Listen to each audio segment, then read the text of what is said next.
السلام علیکم مینوال امید لرم چې تاسو به ټول روغ جوړ به وئ عزتمن ښایسته د ګل غوندې ښایسته هلک عزتمنو د خپل دوست بې دردۍ سره وجلی دی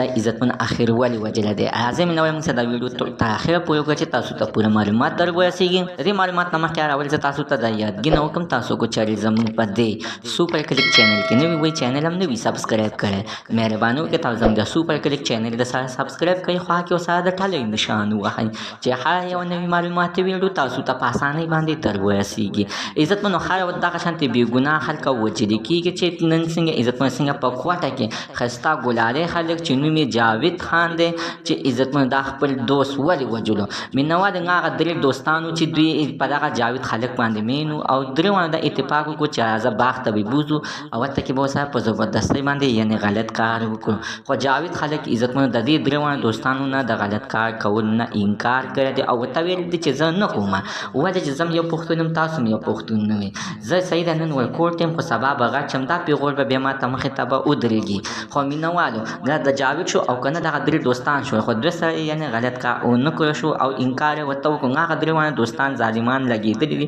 دا ښایسته ګلالۍ خلک یې جاوید خان یعنې بې دردۍ سره وجلی دی چې بیا عزتمنو دغه لاش یې په باغ کې غورځولی دی او پوښه دی او تلي نه دي چې تلي دي عزتمنو دا تقریبا 8-9 ګنټې بعد دغه لاش د باغ نه بیا خپلو رشته دارانو اوچت کړی دی او ور د بیا تللی دی نږدې تانې ته باقاعده رپورټ یې لیکلی دی چې په هغې کې عزتمنو ډېر پولیسو تفتیش شروع کړی چې نن پکې عزتمن هغه درې قاتلان ګرفتار شوي دي چې کومو کسانو عزتمنو جاوید خلک بې دردۍ سره وجلي وو مینوال زموږ د دې ویډیو مقصد همدا دی چې خپل ماشومان هېڅکله دوستانو سره مه پرېږدئ همیشه چې عزتمنو چې خلک وجلي کېږي نو دو خپل دوست یې وجې نن سبا هغه وخت نه دی چې دوست د دوست دپاره ځان مړ کړي دوست په تا وژني نو بیا به تا نه آباد بې تښتي به الله تعالی د نور مسلمان د داسې حادثې نه وساتي زموږ د څه عزتمن ته نن ورسه معلومات تر دې ځې پورې د نوي معلومات دپاره د سره زموږ د سوپر کلیک چینل د سره سبسکرایب کړئ خوا کې ورسره د ټلۍ نشان ووهئ چې هر یوه نوي معلوماتي ویډیو تاسو ته په اسانۍ باندې در